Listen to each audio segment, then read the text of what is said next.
Hello once more, Blended Algebra 1B. Welcome to more radical stuff, this time with the multiplication rule for radicals. Once again, I have taken the liberty to provide our perfect squares up top with their factors down below, or their perfect square roots. Hopefully you got the name of the game with those last time. Let's get right on into it. Type 1 is simplify the square roots. Oh my goodness, this looks scary, but it's really okay.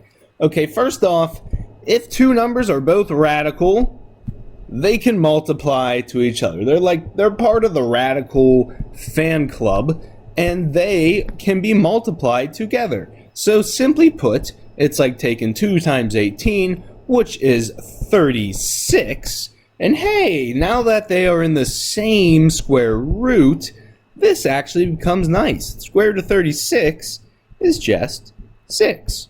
Okay? So they actually just become 6. Okay? It takes two ugly roots, combines them, and makes them a nice little old 6 there. So that's our answer. Okay? Moving across. Whoa. Okay? Here again, alright, the tendency is students want to multiply everything together. Well, again, you can only multiply what's radical with what's radical. The 3 is just going to stay itself for right now. So we have 3 outside, and inside the radical, 5 times 20 is 100. Now what's the cool thing that just so happens? Well, if you look above, 100, there it is, just becomes 10. The square root of 100 is 10.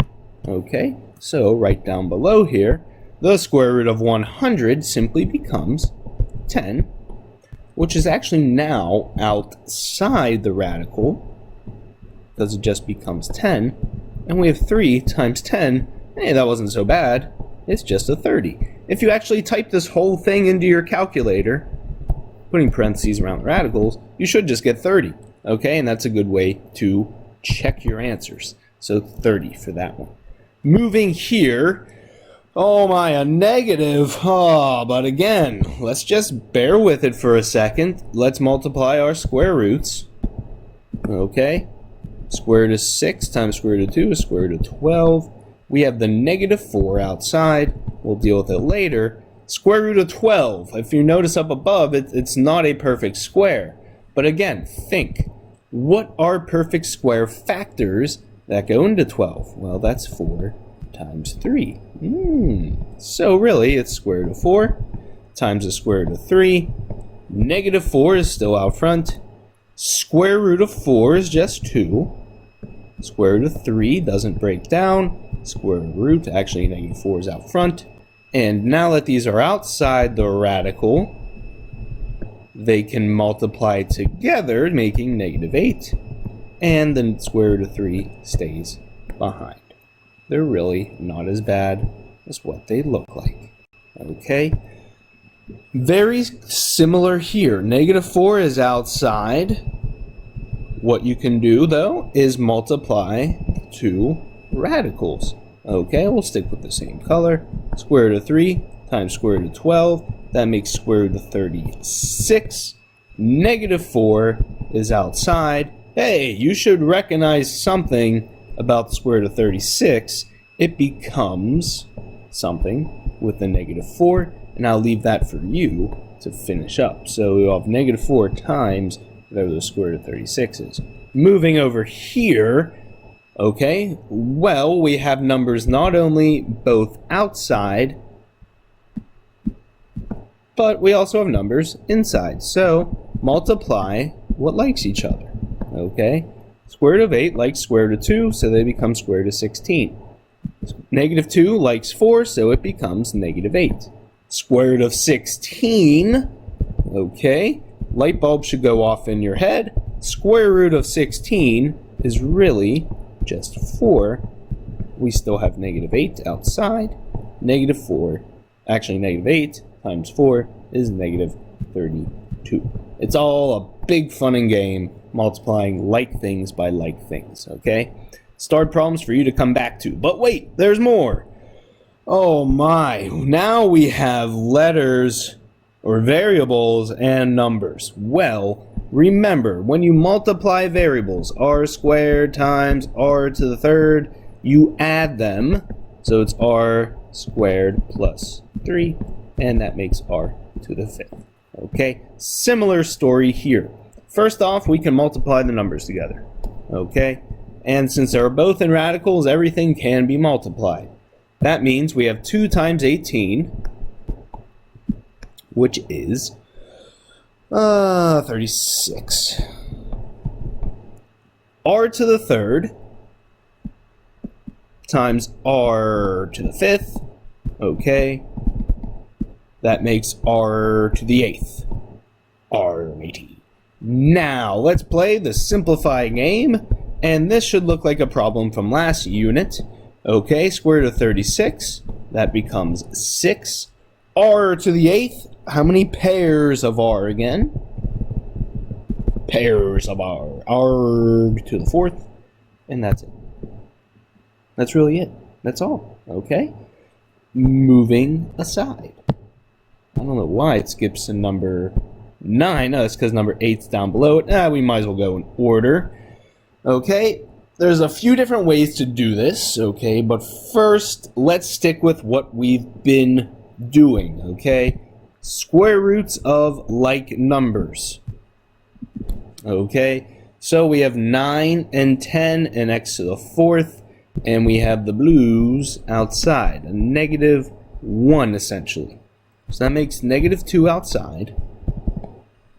Inside, we have 90, and we have x to the fourth. Okay, so we want to think. Well, first off, how many pairs of x are coming out? There's going to be 2 pairs that come out. And how does 90 break up? What are perfect squares that go into 90, specifically the largest one? So you're going to take 90 and you're going to try, divide it by 81. Does that make a decimal? Yes, it would. 64? Yes, it would. 49? Yep. 36? Yes. 25? Decimal. 16?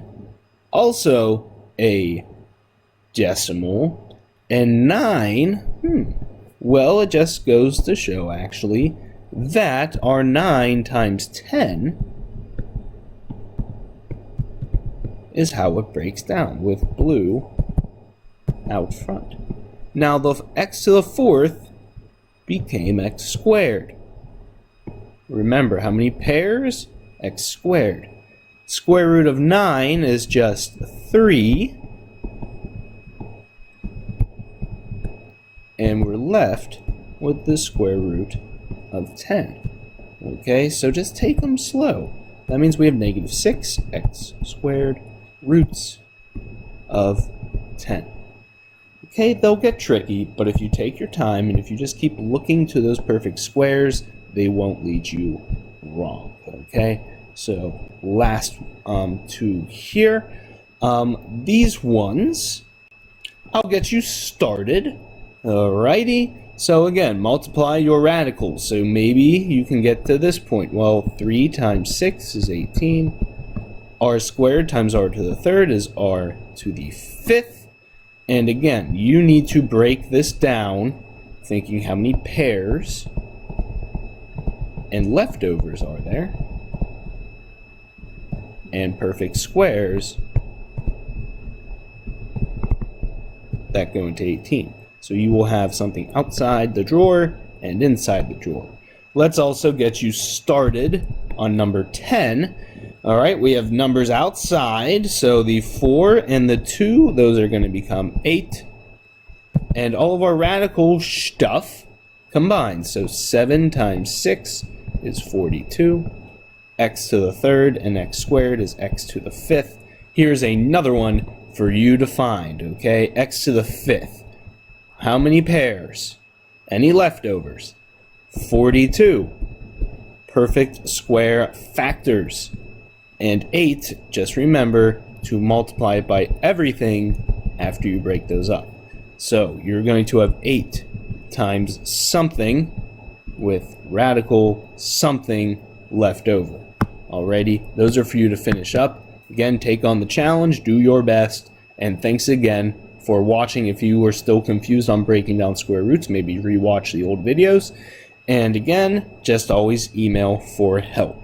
Alrighty, thanks again, smiley face for ya, and adios.